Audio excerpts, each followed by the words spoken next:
नमस्कार। कभी कभी ऐसा भी सिचुएशन आता है जब हमें काफ़ी अर्जेंट फंड्स की रिक्वायरमेंट होती है। मीन्स 1 से 2 दिन 4 दिन में हमको ऐसा पैसा चाहिए जहाँ जिसे हम अवॉइड नहीं कर सकते उस एक्सपेंस को। तो वो पैसा कैसे अरेंज किया जाए। तो आज हम बात करेंगे सबसे पहले कि ऐसे कौन से पेमेंट्स हो सकते हैं जिन्हें अवॉइड ही नहीं कर सकते। जैसे कि स्कूल फीस आ गई, हॉस्पिटल के बिल्स आ गए, कोई मेडिकल आ गया आपका, या फिर ऐसा कोई ईएमआई आ गया आपका, जिसे हम अवॉइड ना करें तो ज़्यादा बेटर रहता है, जिसे हमें पूरा करना ही हो। तो आज हम बात करेंगे वो पैसा हमें अगर अरेंज करना हो 1 से 2 दिन 4 दिन में, तो वो पैसा कैसे अरेंज किया जाए। ठीक है, तो शुरू करते हैं। सबसे पहले कि अगर आपको ऐसा कोई पेमेंट की रिक्वायरमेंट हो, तो सबसे पहले आप अपने पास देखें कि आपके पास कैश कितना अवेलेबल है और सेविंग अकाउंट में आपके पास कितना बैलेंस है, सेविंग और करंट अकाउंट में आपके। अगर वो बैलेंस हो तो सबसे पहले आप उसे यूज़ कीजिए। क्यों? क्योंकि करंट अकाउंट में आपको कोई भी तरीके का इंटरेस्ट नहीं मिलता है। सेकेंडली, सेविंग अकाउंट में काफ़ी कम इंटरेस्ट मिलता है, ना के बराबर ही होता है, 3 से 4% 5% के आसपास मिलता है। तो आप जो भी ऐसे खर्चे आए कभी भी अर्जेंट, तो सबसे पहले आप वही बैलेंस को आप यूज़ करके वो एक्सपेंस को आप पे ऑफ कर सकते हैं। सेकंड सोर्स होता है कि अगर मान लीजिए आपको एकदम इमरजेंसी फंड्स की रिक्वायरमेंट हो, आपके पास टाइम ही नहीं है, तो आप अपने close friends, close family members के पास जाइए, उनसे एडवांस लीजिए। नॉर्मली ऐसा होता है, अगर आपके काफ़ी अच्छे रिलेशंस हैं, तो क्लोज फ्रेंड्स और फैमिली मेम्बर्स हैं, तो आपके एडवांस दे देंगे, जिससे आप अपने जो भी खर्चे हैं उसे आप मीट कर पाएंगे। थर्ड होता है कि अगर आप एम्प्लॉयड हैं, सैलरी बेस पे हैं, तो आप सैलरी के अगेंस्ट में एडवांस पेमेंट ले सकते हैं अपने एम्प्लॉयर से।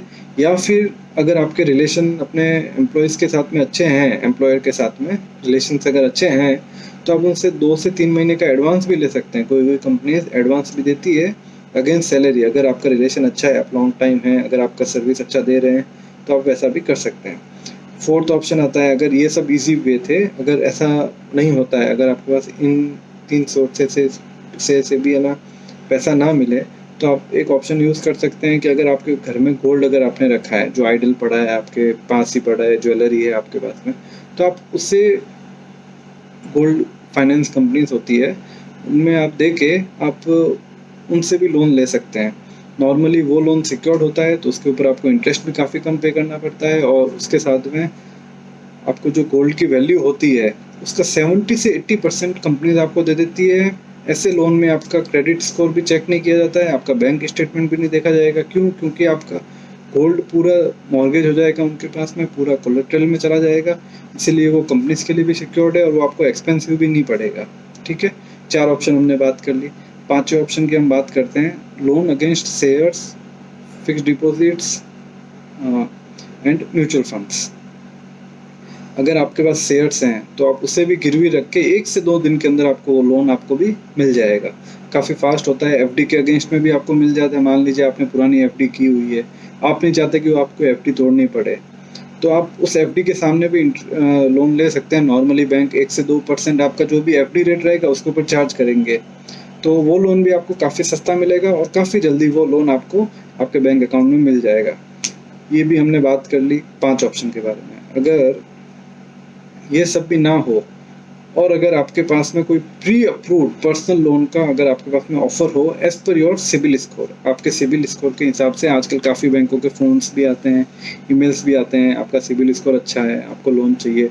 अगर आपको ऐसा ध्यान में आता है कि आपके पास अगर कभी भी किसी ने भी आपको फ़ोन करके ऐसा ऑफ़र दिया हो, तो आप उस बैंक से सीधा कॉन्टेक्ट करिए, उनसे पूछिए क्या सिबिल स्कोर है, कितना लोन दे सकते हैं। अगर आपका रिक्वायरमेंट पूरा हो तो आप उनसे भी लोन ले सकते हैं।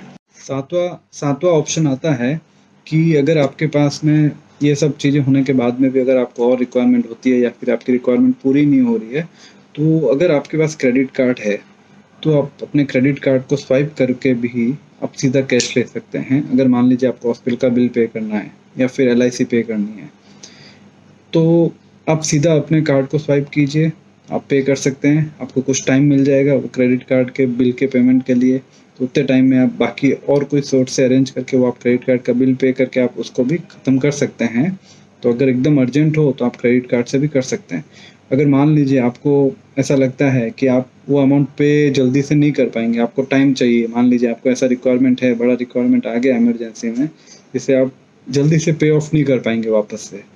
तो उस केस में आप ऐसा कर सकते हैं कि क्रेडिट कार्ड से पेमेंट करके ईएमआई में कर लीजिए, बट वो आपको एक्सपेंसिव पड़ेगा, बट आपका वो अरेंजमेंट हो सकता है। जैसे आप मान लीजिए 2 लाख आपको चाहिए, तो आप 2 लाख का क्रेडिट कार्ड से स्वाइप कर दीजिए और उसे ईएमआई में कन्वर्ट कर दीजिए।